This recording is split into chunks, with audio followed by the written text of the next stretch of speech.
Gundam fans, and welcome back to another video. Throughout the last year, I've been watching the entire Gundam franchise, all the way from the original Gundam series from 1979, all the way to the Witch from Mecury, all the different timelines, all different series, and, well, it's time to actually put my honest opinion and review on the actual Gundam franchise as a whole.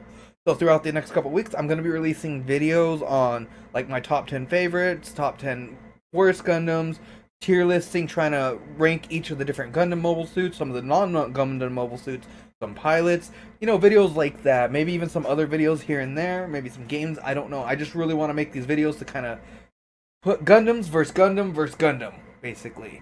To kind of give my honest opinion which ones are better and which ones are not. So, if you're watching this video here, you can definitely see the title, and I will introduce it as is. This is going to be an insert I put at the beginning of each of my videos. So, without further ado, let's go ahead and get into whatever video this is going to be part of. Hello everybody, and this is going to be my top 3 best and top 3 worst Gundam movies. So this, in order to be a movie on this list, you have to be considered something that could have been shown in the theaters. So nothing like, you know, Stargazer, any of the little short films, anything like that. Even though those were all pretty okay in their own ranks. Like, I'm just going to give it away because I don't know if I'm going to make a video on each of those individually, but they have to be its own movie. So, I'm not going to give examples because there's only literally, like, I think 6 movies, not including the new Seed movie that's coming up in January. So, I'm going to give my opinions here, and these are my opinions only. So, leave your comments down below on which one's your favorites. So let's go ahead and get into this one. Oh, and also which one's the worst. Let's go and get into this video right now. Alright, so we're going to start off with one of my top 3 words. So it's going to work like this. It's going to go one worst, one best, one worst, one best, until we get through all 6 of these. So at number 3, it's going to be F91. F91 really felt like it should have been a full-length series, which, before anyone leaves that comment like, oh, it should have been a full-length series. It was supposed to be, then it got cut down is what I've heard. So I do know about that. So I'm just saying F91, F91 Gundam was cool. I don't know what happened other than that thing. It was so rushed that all the events kind of just drowned into each other. I know at one point we had a tank driving into buildings and them riding around, and then the girl goes off. At least I can tell you what's kind of going on, but in reality, I think it needed more time to actually, like, build that story and just build that connection. Because even the Charclone in that, his name, it starts with a Z? No, that's X.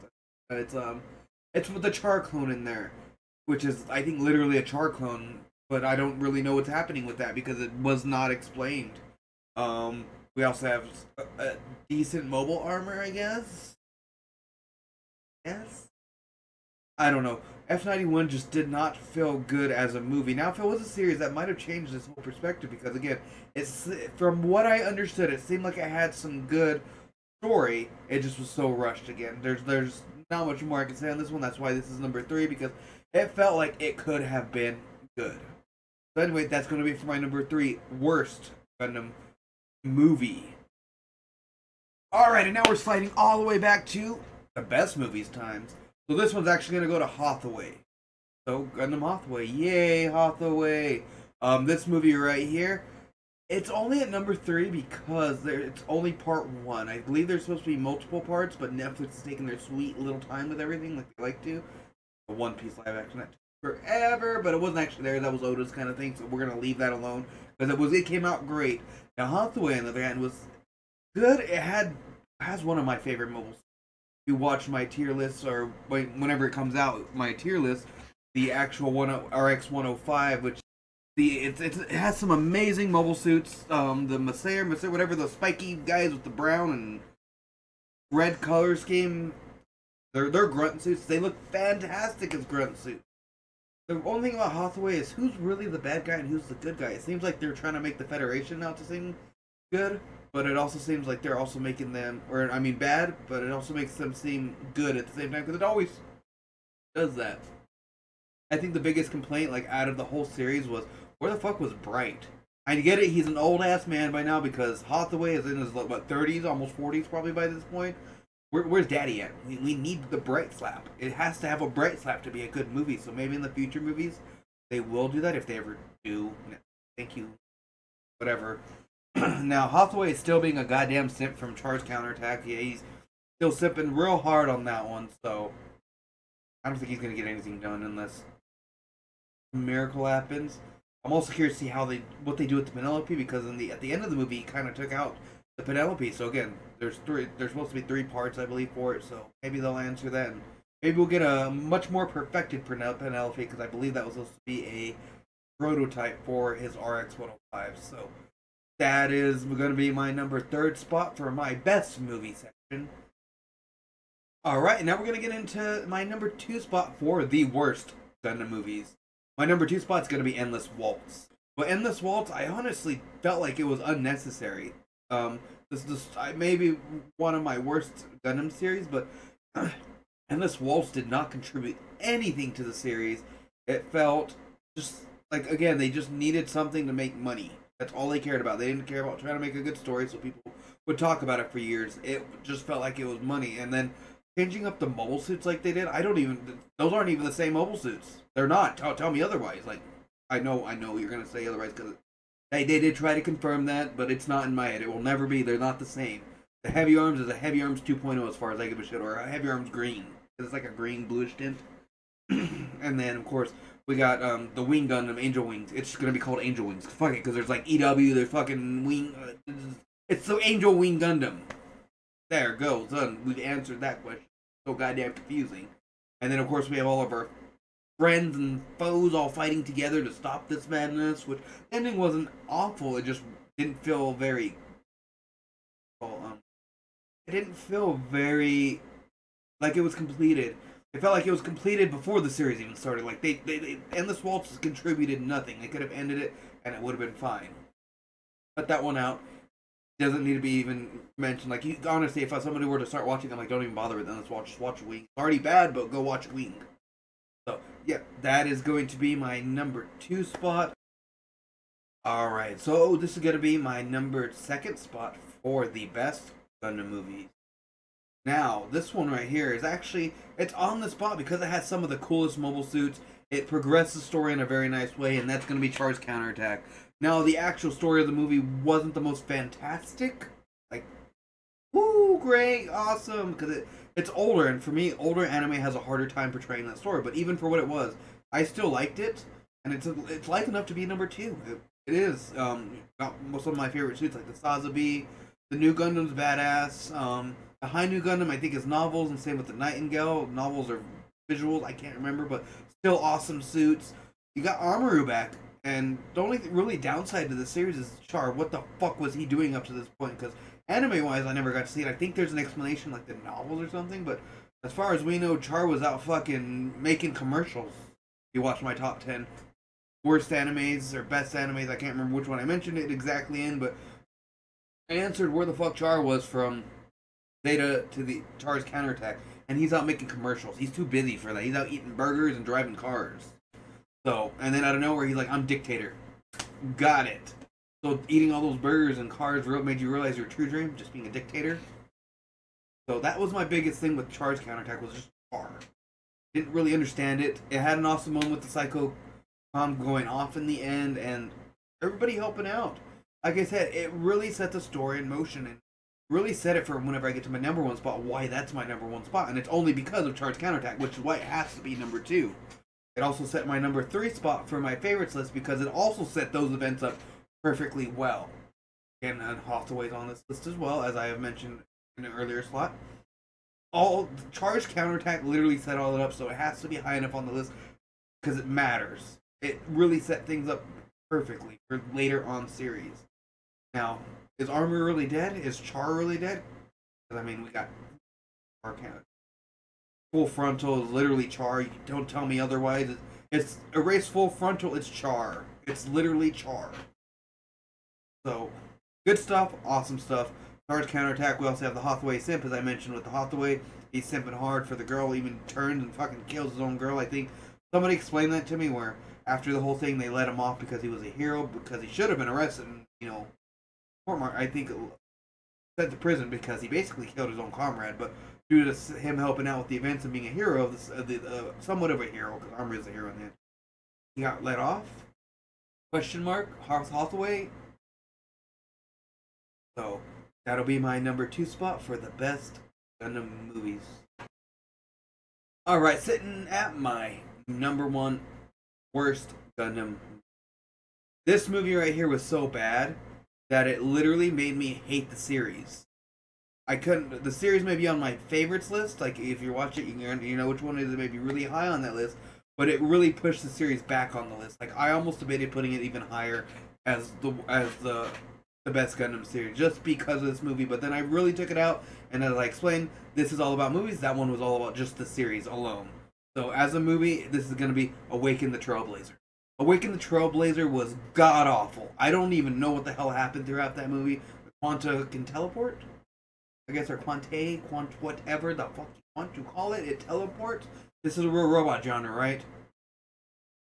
Real robot genre, maybe, maybe not. No. I guess Double is no longer considered that anymore because teleporting mobile suits and aliens and superpowers. Like literally, he gained like enlightenment. He absolutely did crazy stuff in the end. And the biggest complaint I have, the most number one complaint, is I think it would have been good if they would have extended it out and made it into its own 24 episode season. Because there were parts that were neat, and then they just got erased immediately by the next scene because they had to move into the next scene.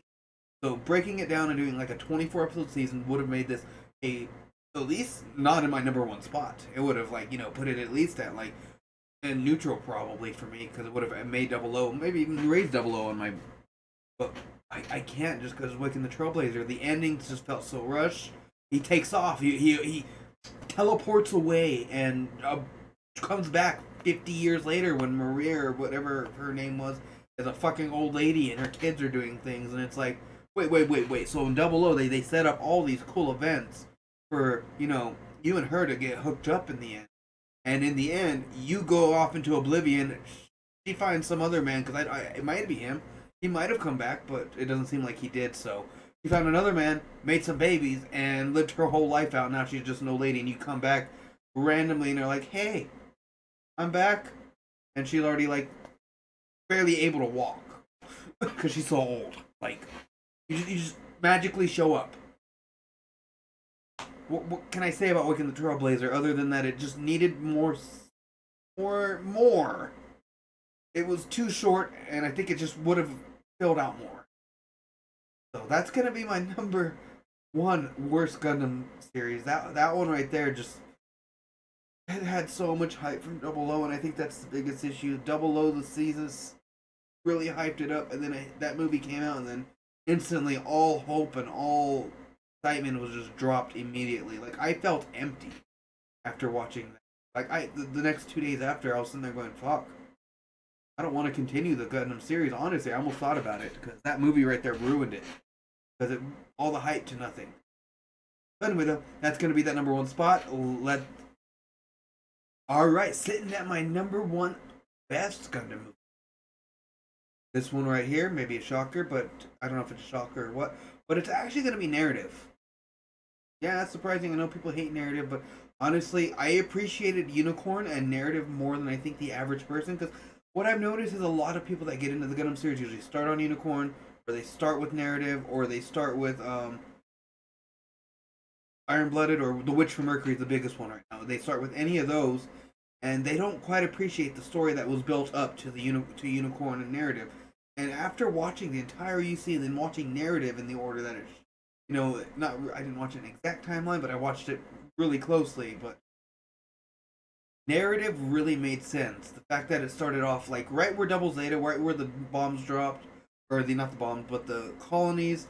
You had the whole thing with her name was Rita. Sorry, I had to look it up because it's been so goddamn long. And then we had Michelle, which was the other girl, and then Joanne. I'm bad with names, so I'm sorry if I'm just terrible with names. But Rita, even for her being fused with the Phoenix like she was, it was so cool. Plus, the Phoenix is such a badass suit, gold. If you love gold, that's gonna be your suit because that thing is just so shiny.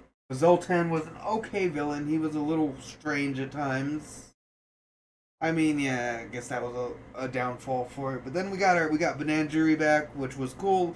Like it just felt like a good moment. Like this whole thing felt good by the end of it. Also made me cry a little bit because it was quite a bit sad. I'm not gonna lie. For me, a lot of my rankings here have been just how did it make me feel? Did I understand what was going on? Kind of those kind of emotions. I think it really did.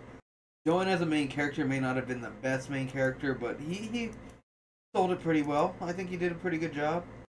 I mean, the narrative Gundam was cool.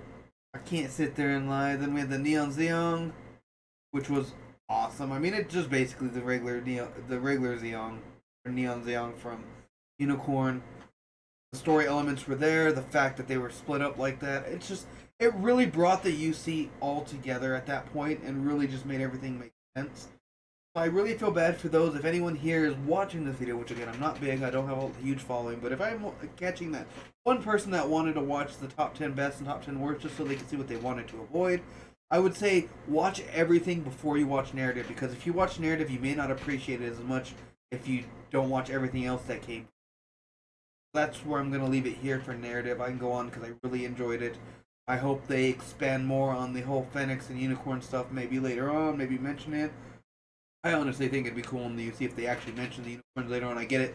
The unicorn concept came after in terms of writing, but in terms of story, it came right in the middle between Haway and Char's Counterattack, and you have Victory and all them. So maybe if they make another UC series after Haway, they can at least mention it. Because Haway was written, the original was written in the 80s, so way before. Anyway, that's going to be it for this video right here. If you're liking it and you want to check out other stuff, please flash that subscribe button. Leave your comment down below, of course. Tell me what is your favorite. What is your worst? Do you agree? Do you disagree? Until the next time, I guess this is going to be it for me on this one.